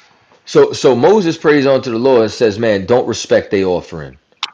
They want to act as if I'm lordship. What have I taken from them? You know what I'm saying? I ain't take not one ass. I ain't take. You understand? Not one donkey. I ain't take not one cattle. I ain't hurt none of them. Like their ought with me is false. I didn't exercise lordship over them." Read on. And said, Salakia, and Moses said unto Korah, be thou and all thy company before the Lord, thou and they and Aaron tomorrow. So now he's saying, okay, we're gonna bring the Levites, we're gonna bring Aaron, you bring your people. Now we getting into the battle. Now we getting into the grit of it. Good? And take every man his censer, and put incense in them, and bring ye before the Most High every man his censer, 250 censers, though thou also and Aaron, each of you his censer. So now everybody that's involved in this battle, they all coming with censers. They're all going to burn incense onto the Most High and make an offering. And now we're gonna see who the Lord's with. Good? And they took every man his censer, and put fire in them, and laid incense thereon, and stood in the door of the tabernacle of the congregation with Moses and Aaron. Read on. And Korah gathered all the congregation against them unto the door of the tabernacle of the congregation. And the glory of the Most High appeared unto all the congregation. Read on. And the Lord spake unto Moses and unto Aaron, saying, separate yourselves from among this congregation, that I may consume them in a moment. So now the Lord is warning them because they're in the battle and he's about to choose, you understand, which offering. He's about to declare who's fit to lead and who's not. Good? And the Lord, Salakia, and they fell upon their faces and said, O God, the God of the spirit of all flesh, shall one man sin? And wilt thou be wroth with all the congregation? Man, and this is extremely important because this is what it means to be a monolith. This is what it means when we are one nation. What you do affects your brother or your sister. What you do will affect your nation. You understand? Like there's a certain burden, you understand, that comes with being inside the ISUPK. Is that I know if I do anything wrong, like if I murder somebody, Captain Nazaryak is a murderer now. Officer Yatazar is a murderer now. Rakar Riyah is a murderer now. You understand? Officer Rakar Riyah, Officer Malakwa. If I rob somebody, every single one of my brothers that I just named is a thief. If I sleep with another man's wife, every single one of my brothers is adulterers. There's a responsibility and a burden that comes with gathering yourself together. There is a burden that you bear if you want to be considered a priest and prophet inside of Israel that you cannot fail because the Lord is going to judge you. Read on. And the Lord spake unto Moses, saying, speak unto the congregation, saying, get you up from about the tabernacle of Korah, Dathan, and Abiram. And Moses rose up and went unto Dathan and Abiram, and the elders of Israel followed him. So remember, they fell on their face again and they asked for mercy, and the Lord was not hearing it this time. Good? And he spake unto the congregation, saying, depart, I pray you, from the tents of these wicked men, and touch nothing of theirs, lest ye be consumed in all their sins. because the Lord is getting ready to destroy them. The Lord is getting ready to destroy the enemies of Moses, which just so happened to be Israelites, which happened to be his brothers and sisters that turned on him. Good? So they gat up from the tabernacles of Korah, Dathan, and Abiram on every side.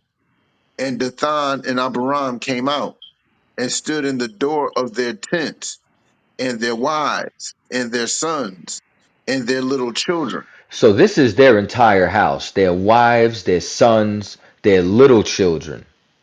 You understand? That meaning even their young ones, not just the grown ones, even their little ones. Good? And Moses said, hereby ye shall know that the Most High have sent me to do all these works. For I have not done them of my own mind. Like when we do this work, this ain't on our own merit. You know what I'm saying? Like it wasn't my choice to go stand on a corner and prophesy to the wind. All of the works of the Lord is because you're called by the Most High.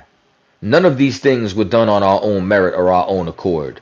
It wasn't about making a name for ourselves. It's not about being in charge of a congregation. It's about if the Lord called you to perform a service for your nation. It's about if the Lord called you to be able to actually guide and heal these people. Read on. If these men die the common death of all men, or if they be visited after the visitation of all men, then the Lord hath not sent me. You understand? So if they just die of natural causes, make it simple, make it plain. Then Moses is saying, you know what? The Lord ain't send me. Go ahead.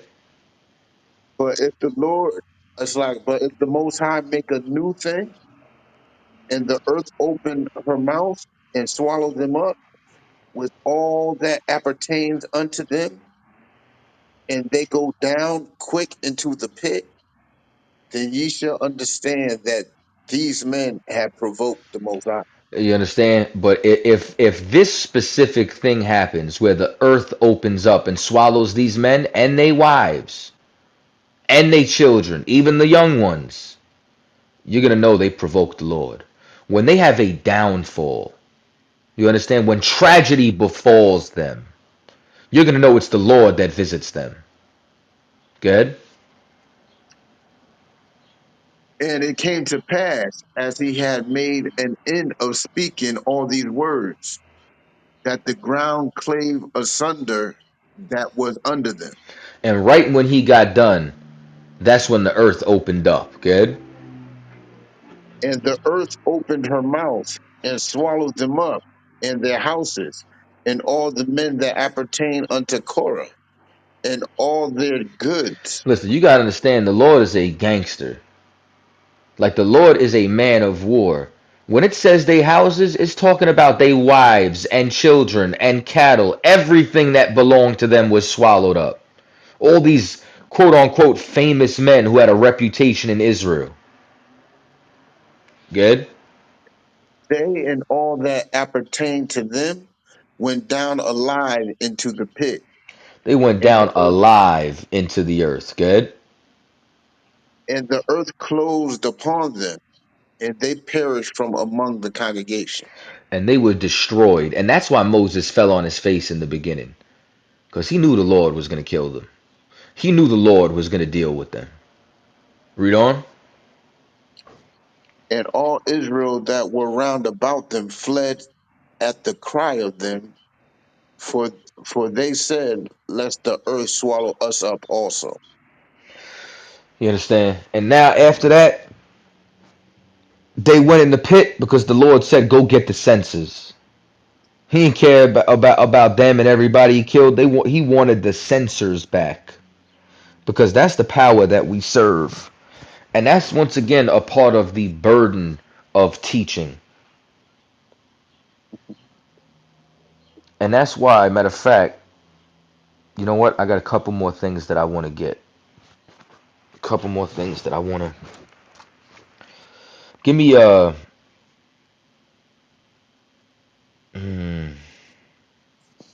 You know what? Let's go to Luke the 16th chapter.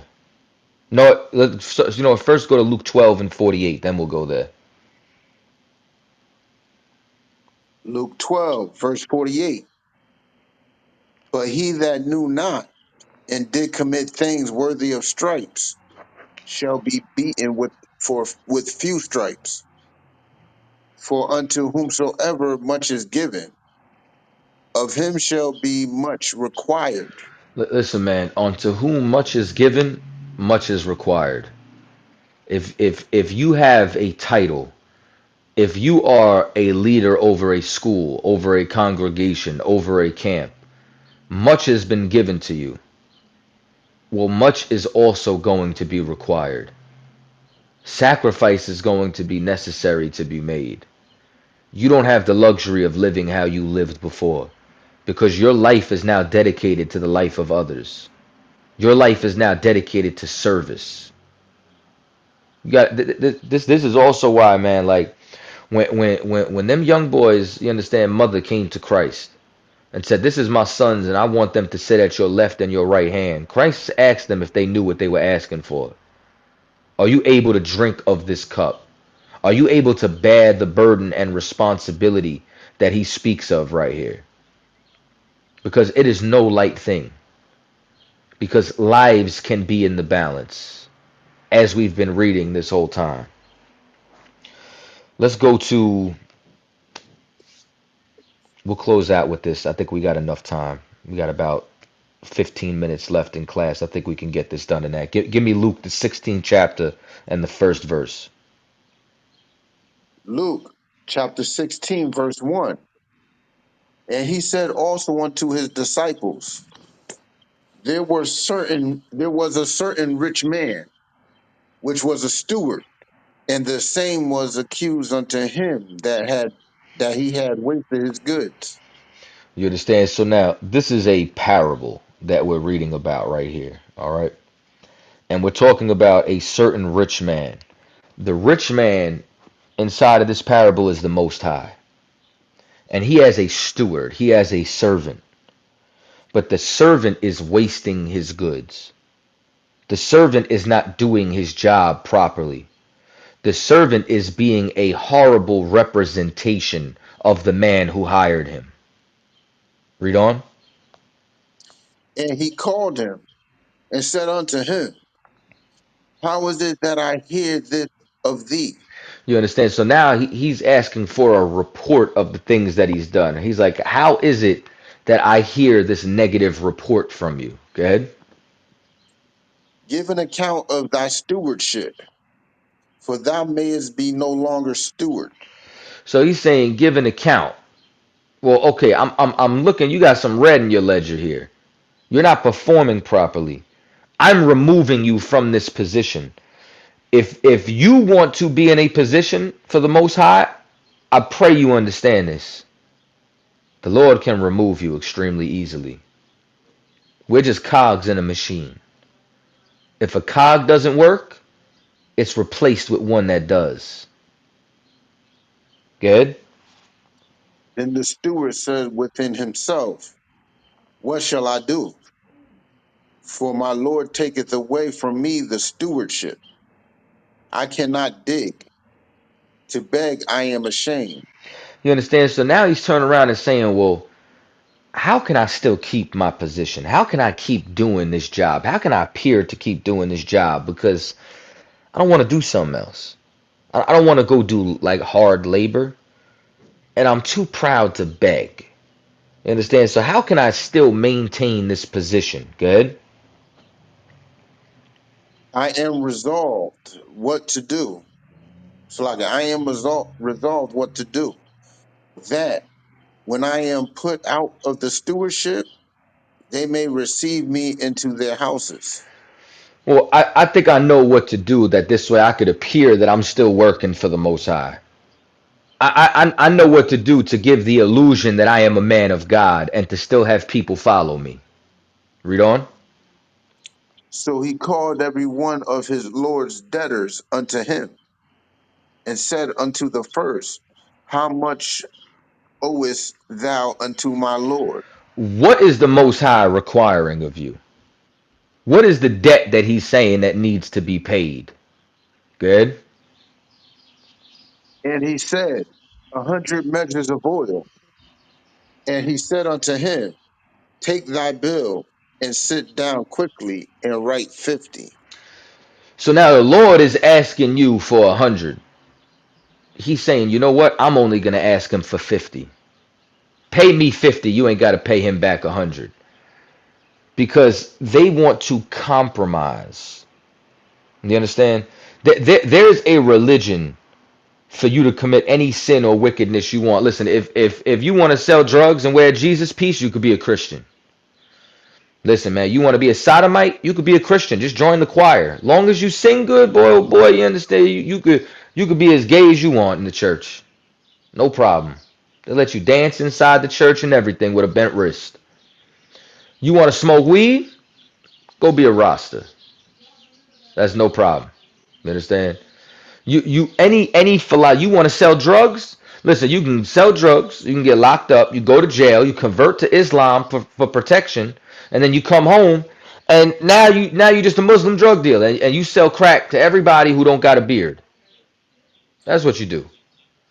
Well, there is a fake Israelite or a congregation for Israel for any sin that you want to molest. Listen, you want to molest children? There's a congregation that'll let you molest children. No problem. You want to join the military and go murder other people for the white man? There's a congregation that'll let you do that. No problem. You want to go to the strip club and throw dollars and party? There's a congregation that'll let you do that. No problem. The They Lord is call it the not club camp. the club camp. You understand? There's a club camp for you if you want to go if you like to party. You know what I'm saying? You can go hang out with half naked women and call yourself a chief priest. You could do that if you want to be an unjust steward or if you want to be led by an unjust steward. You can go and you could pay 50 instead of 100. Well, the men who raised me, they taught me God ain't 50-50. So neither am I. If the Lord requires something, we pay it. Can't smoke weed no more? No problem. I sleep with a woman, she's my wife forever? No problem. Con out of one con. I can't post that on Facebook no more? Con out of one con. No problem. That's fine. Because my life is in your hands now. Because I trust the people who's guiding my soul. Why? Because they didn't compromise. They didn't let heathens inside the congregation. They didn't start teaching the virgin birth. They didn't change what the seven heads laid down at One West just to be able to gain followers. They didn't go back to water baptism. They didn't change the 12 tribe chart because they made sure that the Lord was going to get 100. Read on.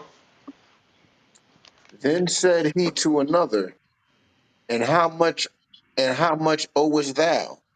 And he said, 100 measures of wheat. And he said unto him, take thy bill and write 80. You understand? Four score is 80. So now they still undercutting it. They will let you compromise in order to try to gain you and to try to keep you. The truth isn't about being comfortable. Instead, it said the truth will set you free. It didn't tell you it would make you feel good. Everyone inside the truth suffers at some point or another.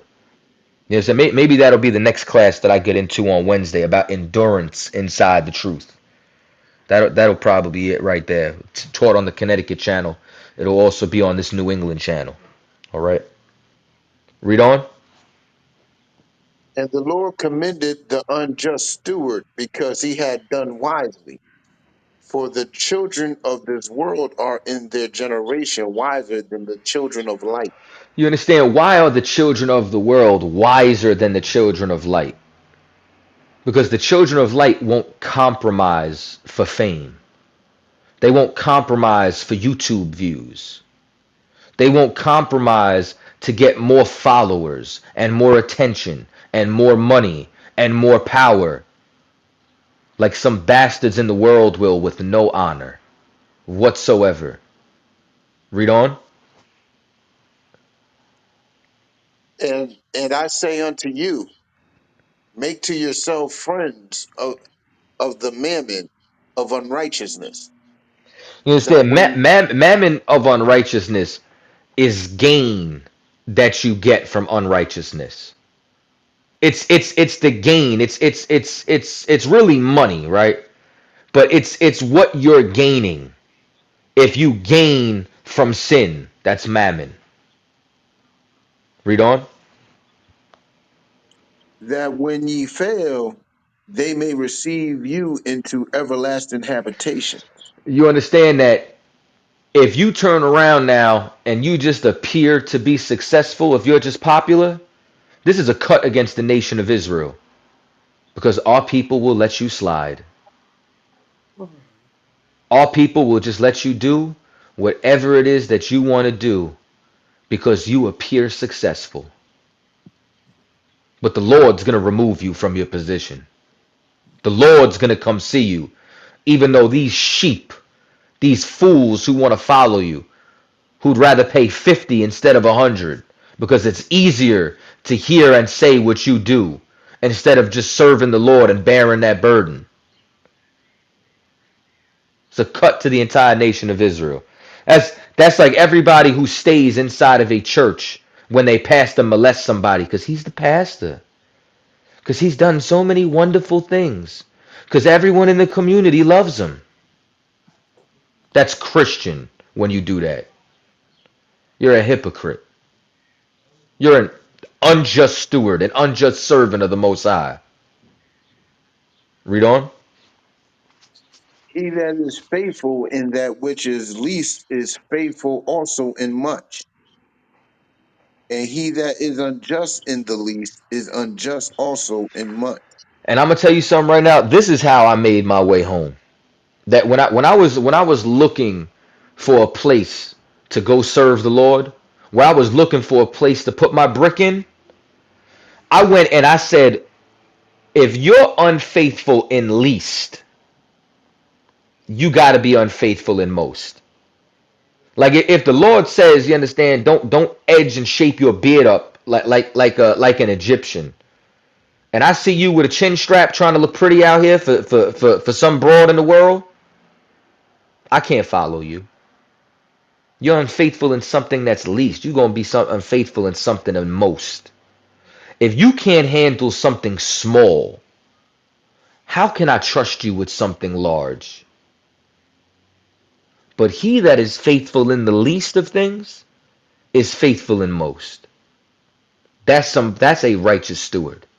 That's somebody who should be in charge of a congregation. That's a leader inside of Israel. But to everybody else who just wants a name, who just wants some money, you understand, who's just starving for views on YouTube, the Lord gonna deal with you.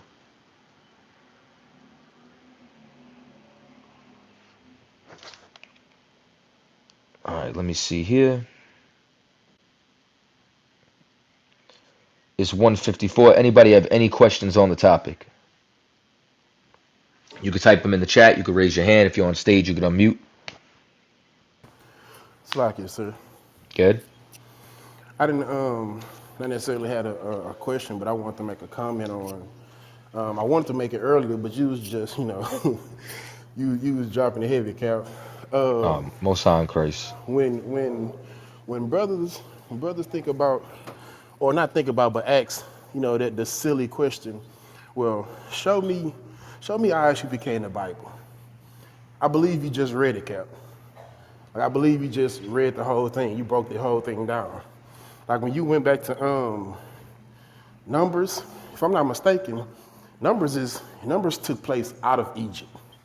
So these brothers wanted to assume some power after the heavy lifting was done. Like nobody went up there and told, Pharaoh to let their people go. But nobody parted the Red Sea for the children of Israel to walk through. But Moses.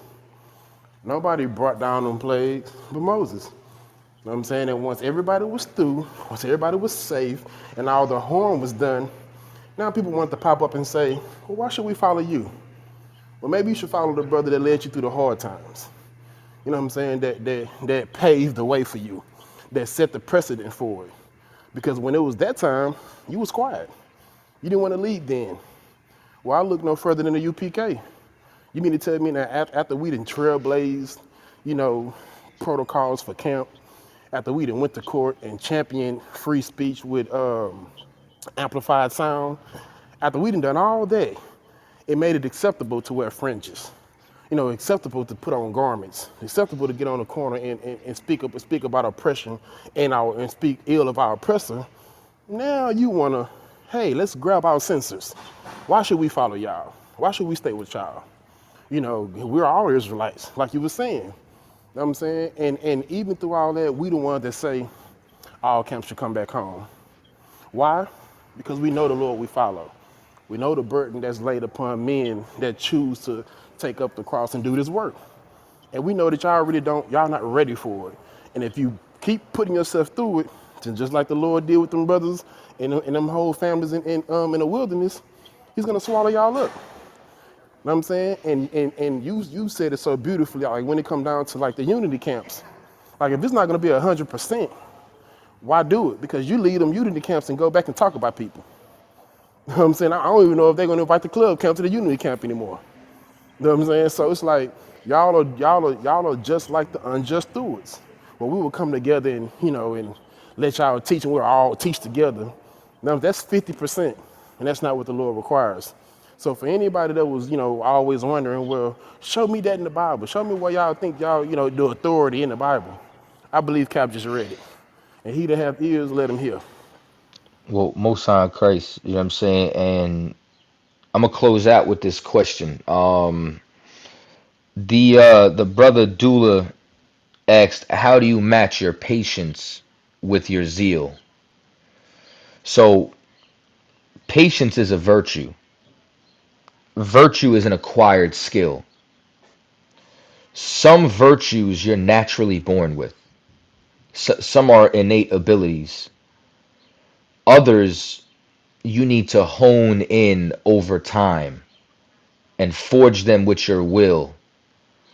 You understand? And put work in. And you can do that by studying at the foot of a man with patience who can correct you because he knows patience, so he can tell you when you aren't having any in the moment, so that this way you can acquire that discipline. You see me, the patience and temperance, the drop of it that I have, I only have it now because I've been privileged to study at men who are greater than myself, such as Captain Tazaryak, General Mahayman, Commanding General Yahanna, General Mayak, General Haas, men who have been doing this for, 15, 20, 30 plus years, who are trained professionals. You understand? It's like one thing, Slocky Cap, you want to say something? Yeah, you can finish. Though. I just want to chime in. Off the You can water. So finish. one of the first things that I was told was that my gifts and my abilities would be brought out at camp. So when I went to camp, because of our protocols, I had to keep my mouth closed at camp, and it didn't matter what anybody said to me, I could not respond. It didn't matter what anybody threw at me. I could not go harm them without an order, or rather defend myself, because we don't harm anybody, but we believe in self-defense without an order. That gave me a certain level of discipline to be able to deal with any spirit or principality that would come my way. And on a long enough timeline, from being involved in situations where I would need temperance and need patience in order to deal with people, because I was watching somebody else perform it, I was able to start adding that onto myself. So you're going to match your patience with your zeal, because if first of all, your zeal is going to lead you to the work, and in the work you're going to be refined. So you really can't have one without the other, but it's going to start with you working. You understand? And I found the best people for me to work under. You understand? So that this way I could become elite myself. What were you gonna say, Capsulakia? No, I was pretty much going to say the exact same thing. Like when you come into the school, you learn to be patient by shutting your mouth. That's how you learn to be patient. You told you can't teach. So imagine if y'all think about the Israelites that come in here, as soon as they find out they're Israelite, even whether they got a name or not, they on Facebook. Like when I say you can't speak or teach, you can't teach on Facebook, you can't teach on social media, you can't teach outside. Even as a young man, you're not supposed to do that. When you come into, like, if you're gonna be a student in I.S.U.P.K, if you're gonna be something in I.S.U.P.K, you're gonna be quiet from the gate all the way up until you become a trooper. I'm excuse me, to an officer. Even as a trooper, you don't talk. That whole time that you're doing that is to not only learn patience, but learn discipline, learn order, learn structure. And even when you become an officer, there's only certain things that you can teach. You have to teach everything that you learned on the test until you get to a certain level. And so what you're supposed to be learning that whole time is how to have patience, how to relax, how to learn. And what Kat, as I said about the camp, as in people are yelling and screaming, and you might want to jump out your seat and jump out your spirit because they disrespect, you got to learn to be quiet. That's how you learn patience, so that by the time you become an officer, you done been through and seen everything that could ever happen to you. When you see this cat acting out of control, you like, damn, that used to be me out of control. But you done learned something that if he came into this body, he would learn the exact same thing. So you learn by being quiet. Like the scriptures say, study thyself to be quiet. Like the fact that it says study to be quiet lets you know how much talking we like to do. That the scriptures have to actually say, study to be quiet. And once you learn to be quiet, you'll learn when it's time to speak. And that's the most important part to learning patience. And it's something not every man wants to do. Every man doesn't want to go through being quiet because we all think we know something. But even the scriptures say, when you know you ought, you don't know what you think you should know. The scripture that I quoted was First Thessalonians 4:11. It says, "And that ye study to be quiet and to do your own business." That's it. That's like one of the most important concepts that a lot of us don't take advantage of. We don't take advantage of being quiet. We always want to teach and talk and stuff like that, even when we know we don't know the subject, but just to talk. So that's how you learn patience, by not talking. All right, I yield with that. And with that, we are over the time right now for the class. So subscribe to I.S.U.P.K Boston at the top. You can click that link. That'll take you to our YouTube page. These classes have been uploaded to YouTube, and then moving forward, they'll be simul streamed there as well as on Connecticut. So this Wednesday is starting class 7 to 9 from Connecticut, and then moving forward, class is also going to continue from 12 to 2 on Sundays. So with that, Yahweh Bashem Yahushua Barak Thumb to all my brothers, Yahweh Shema Thumb Bashem Yahushua to all my sisters. Yahweh Shem Yahweh Shabrak. I was just sure about the time, you how much you might have thought about shooting that shot. Yabashim Yashab.